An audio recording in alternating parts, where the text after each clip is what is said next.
Hello everyone, welcome to my channel. हम cover कर रहे हैं NCERT 5th class EVS chapter 1 super senses. हमने पिछली वीडियो में पेज 1 to 5 कवर किया था। आज हम स्टार्ट कर रहे हैं पेज नंबर 6 से।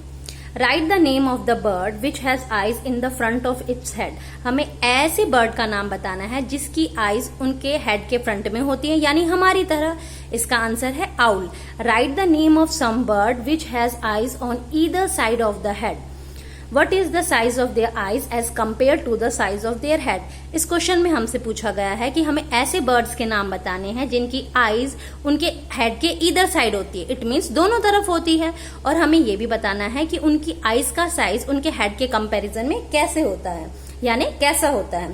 Crow, pigeon, parrot, sparrow, eagle, etc. have eyes on the either side of the head. The size of their eyes is very small as compared to the size of their head. इन सभी birds का eyes का जो size होता है उनके head के comparison में बहुत ही छोटा होता है।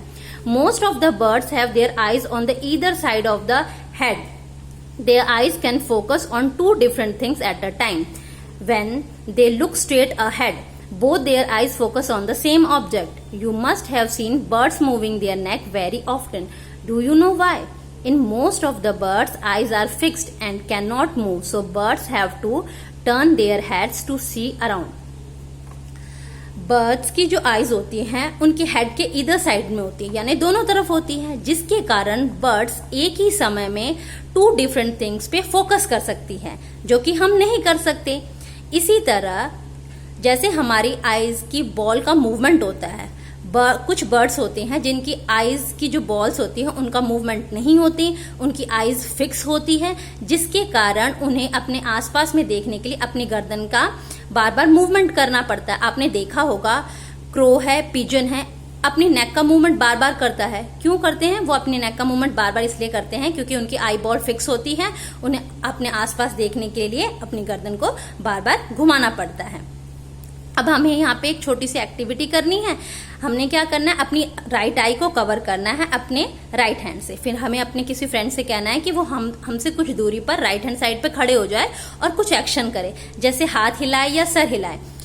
Could you see your friend action without moving your neck. इस बार हमें ये देखना है, जब हमने अपनी राइट आई कवर कर रखी है तो बिना हमारे नेक का मूवमेंट करे हुए क्या हम अपने फ्रेंड के एक्शन को देख पा रहे हैं? नहीं, हम नहीं देख पाएंगे। Now try to look at your friend action with both eyes open but without moving your neck. इस बार हमें क्या करना है, अपनी दोनों आई ओपन रखनी है और अपने फ्रेंड्स के एक्शन को नोटिस करना है। इस बार हम देख पाएंगे, लेकिन थोड़ा ही। क्यों? क्योंकि हमारी जो आईज है वो लेफ्ट और राइट में कुछ ही डिग्री तक मूव करती है, वो कंप्लीटली मूव नहीं कर पाती। इसीलिए हम अपने राइट और लेफ्ट में सिर्फ कुछ ही डिग्री तक देख पाते हैं। What was the differences on looking with one or both eyes? क्या डिफरेंस था, क्या अंतर था जब हमने एक आंख से देखा और जब हमने दोनों आंखों से देखा। जब हमने एक आंख से देखा तो हमें हमारे राइट साइड में जो हमारा फ्रेंड एक्शन कर रहा था वो हम नहीं देख पाए, लेकिन जब हमने अपनी दोनों आंखों से देखा तो हम थोड़ा सा देख पाए। क्यों? क्योंकि हमारी जो आईज है वो कुछ ही डिग्री तक दोनों डायरेक्शन में मूव कर सकती है।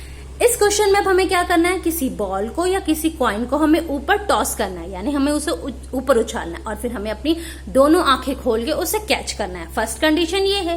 और सेकंड कंडीशन क्या है? सेकंड कंडीशन में हमें अपनी एक आईज क्लोज करनी है और फिर उसे कैच करना है। तो हमें कैच करना कौन सी कंडीशन में इजी होगा? ऑब्वियसली हम फर्स्ट कंडीशन में इजिली कैच कर सकते हैं, जब हमारी दोनों आईज ओपन होंगी। Imagine how it would be to have your eyes in place of your ears.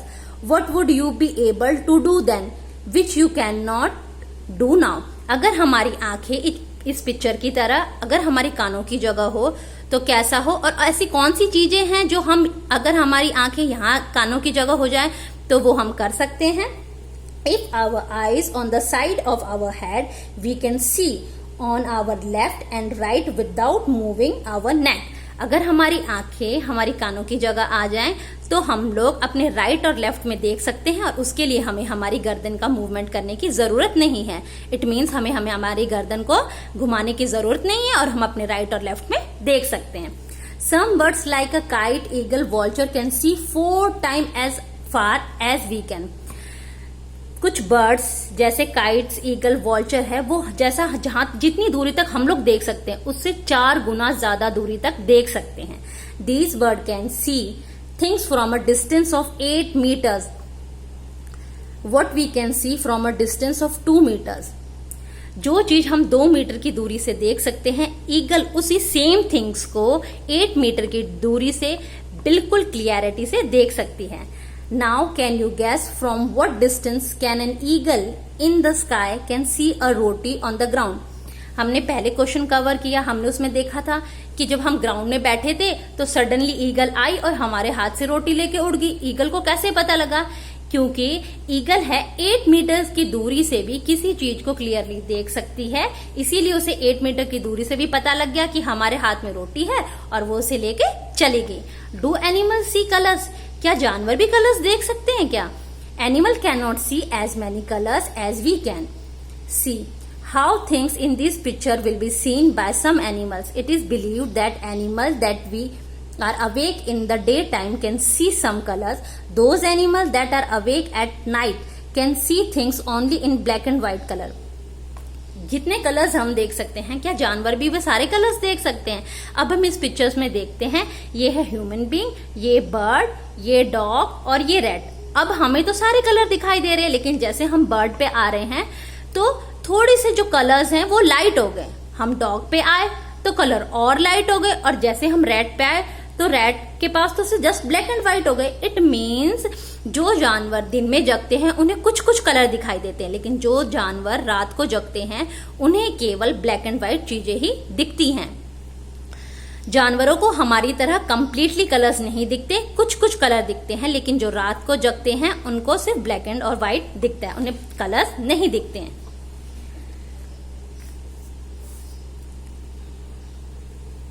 In class 4th, you have read that we cannot easily see birds' ears. Their ears are small holes covered with feathers.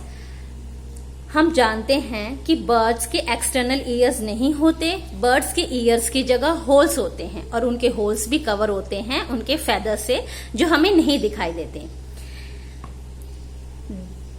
Name 10 animals whose ears can be seen. हमें ऐसे जानवरों के नाम लिखने हैं जिनके कान हम देख सकते हैं.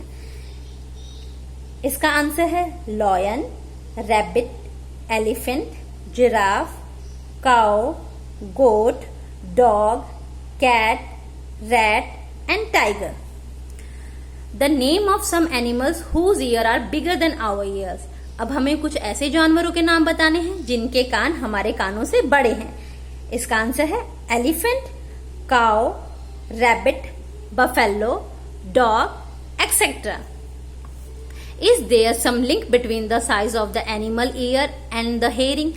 क्या कुछ लिंक है जानवरों के कान के साइज में और उनकी सुनने की कैपेसिटी में? हाँ, ऐसा कुछ लिंक है. जिन जानवरों के कान बड़े होते हैं वो फेंटेस्ट से भी फेंटेस्ट साउंड्स को इजीली सुन लेते हैं, यानी बारीक से भी बारीक आवाज उन्हें आराम से सुनाई देती है.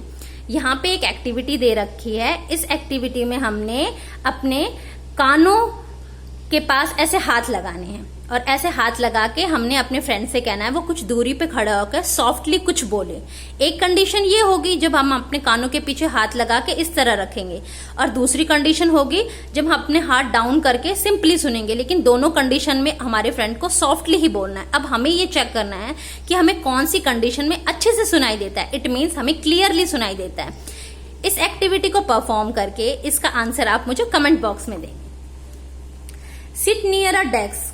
Tap the desk once with your hand. Listen carefully. Now put your ear on the desk as shown in the picture. Tap on the desk once again with your hand. Listen again. Was there any difference in the sound of the tap? आप अपनी bench पे बैठिए और अपने desk पे tap tap कीजिए, फिर आप उस साउंड को सुनिए. सेकेंड कंडीशन में आप क्या करेंगे? आप डेस्क पे हेड डाउन करेंगे और फिर अपने हाथों से वापस से डेस्क पे टैप टैप करेंगे, और आपने फिर वो आवाज सुननी है. आपने ये जो दोनों कंडीशनों में आवाज सुनी, अब आपने ये देखना है कि कौन सी कंडीशन में आपको आवाज जोर से यानी तेज से सुनाई दी, ऑब्वियसली है, जब हमने हेड डाउन करा था तब हमें ज्यादा जोर से सुनाई देगी। क्यों सुनाई देगी? क्योंकि साउंड्स को भी ट्रेवल करने के लिए मीडियम की जरूरत होती है, और जब हमने हमारा कान डेस्क पे रखा तो साउंड सॉलिड में से ट्रेवल होके हमारे पास पहुंची, जिसके कारण हमें आवाज जोर से सुनाई दी। और जब हमने स्ट्रेट बैठे और जस्ट डेस्क बजाई तब जो हमारे पास साउंड पहुंची वो एयर में से ट्रेवल करके हमारे पास पहुंची, तो वो थोड़ी सी हमें धीरे सुनाई दी। This is how snake hear, they do not have a external ear, they only feel the vibration on the ground. जो सांप है उसके पास अपने एक्सटर्नल ईयर्स नहीं होते, वो जस्ट फील करता है ग्राउंड पे वाइब्रेशन को। साउंड्स सेंड मैसेज, साउंड्स के जरिए भी मैसेज भेजे जाते हैं।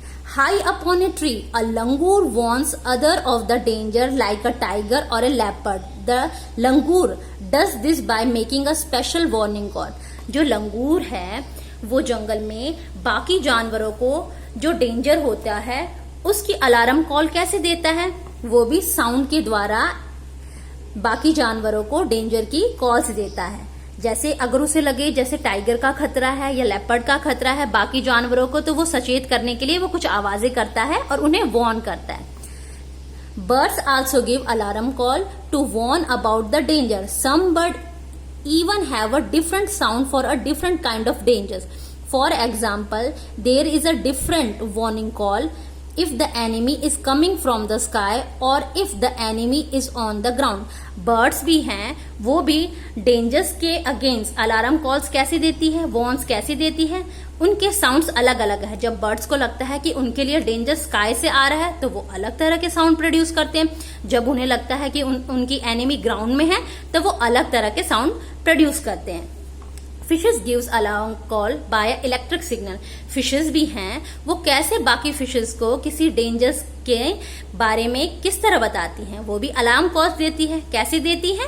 इलेक्ट्रिक सिग्नल के द्वारा बाकी फिशेस को बताती हैं कि उनके लिए कोई डेंजर है या नहीं है। कोई डेंजर होता है तो वो इलेक्ट्रिक सिग्नल देती हैं।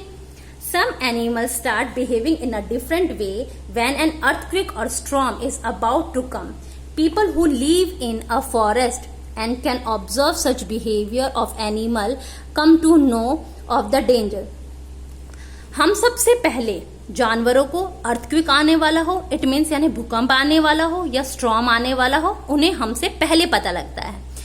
जब जानवरों को पता लगता है कि भूकंप आने वाला है या स्ट्रॉम आने वाला है तो वो कुछ डिफरेंटली तरीके से बिहेव करती हैं, जिससे हम ह्यूमन बीइंग ये नोटिस कर लेते हैं कि कुछ डेंजर आने वाला है। इट मीन्स किसी तरह का अर्थक्वेक या स्ट्रॉम आने वाला है। यानी हमसे पहले, हम ह्यूमन बीइंग से पहले जानवरों को ये पता लग जाता है कि अर्थक्वेक आने वाला है या स्ट्रॉम आने वाला है या सुनामी आने वाला है। इन दिसंबर 2004, few tribes that live in the forest of the Andaman Island noticed the animal behaving in a different manner. They guessed some danger, so they moved away to a safer part of the island. Soon after, the island were hit by the tsunami, but these people were saved. दिसंबर 2004 का incident है। Andaman island में जो tribes रहती थी उन्होंने notice किया कि वहां के जो एनिमल है कुछ डिफरेंटली तरीके से बिहेव कर रहे हैं। तो उन्होंने क्या किया, आइलैंड के एक पार्ट से वे दूसरे पार्ट पे शिफ्ट हो गए। जब वो दूसरे पार्ट पे शिफ्ट हो गए, उन्हें बाद में पता लगा कि जिस पार्ट से वो आए हैं वहां पे सुनामी आया, इसीलिए जानवर कुछ विचित्र तरीके से बर्ताव कर रहे थे। Dolphin also make a different sound to give a message to each other. Scientists believe that many animals have a special language of their own. Dolphins भी हैं, वो भी अपना मैसेज देने के लिए डिफरेंट तरह के साउंड प्रोड्यूस करती हैं। डॉल्फिन जो साउंड प्रोड्यूस करती है वो साउंड किसी ऑब्जेक्ट से हिट करके वापस बाउंस होते हैं। इट मीन्स डॉल्फिन्स जो सिग्नल देती है साउंड की फॉर्म्स में, जब वो उन्हें लगता है कि कोई डेंजर है और वो इस तरह का सिग्नल देती हैं, तो जो उनका साउंड है वो किसी ऑब्जेक्ट से टकरा के वापस आता है, जिससे उन्हें पता लग जाता है कि उनके सामने किसी तरह का कोई खतरा है। से it with sounds. Just like a birds and dolphin, you can also make your own language of sound for giving message. Remember, you have to talk to your friend. with only sound and no words. How and when will you need to give an alarm call? For example, when the teacher is coming in the classroom.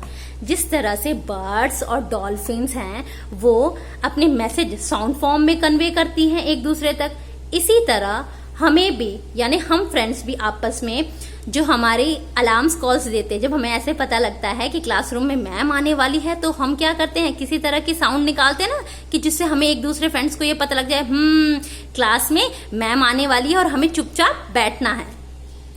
Sleeping, walking. Some animals go into a long deep sleep in a certain season. Then they are not seen for a many months. Have you noticed that during the cold season you cannot see any lizard in the house? Where do you think they have gone? आपने देखा होगा, आपको छिपकलियां गर्मी में तो दिखाई देती हैं दीवारों पर, लेकिन सर्दियों में ये दिखाई नहीं देती. ऐसा क्यों होता है? ऐसा इसलिए होता है क्योंकि जो रेप्टाइल्स हैं वो विंटर सीजन में एक डीप स्लीप पे चले जाते हैं, जिसे हम हाइबरनेशन कहते हैं. हाइबरनेशन का मतलब होता है जो रेप्टाइल्स हैं can not maintain its body temperature. Their body temperature change with environment temperature, so they become inactive during winter and undergo a winter sleep. ये जो कोल्ड ब्लडेड रेप्टाइल्स होते हैं ये अपने बॉडी का टेम्परेचर एनवायरमेंट के temperature के according maintain नहीं कर पाते. इनका बॉडी का टेम्परेचर एनवायरमेंट के टेम्परेचर के अकॉर्डिंग हो जाता है, जिसके कारण ये सर्दियों के सीजन में एक लंबी नींद में चले जाते हैं और इनएक्टिव हो जाते हैं. और जैसे ही गर्मी आती है वैसे ये लिजर्ड फिर से एक्टिव हो जाती हैं. आज के इस चैप्टर में हमने page number 6 to page number 10 cover किए हैं. हमने देखा है कि बर्ड्स की जो आईज हेड के दोनों तरफ होती है तो उसका उन्हें क्या बेनिफिट है कि वो एक ही साथ दो चीजों पे फोकस कर लेते हैं.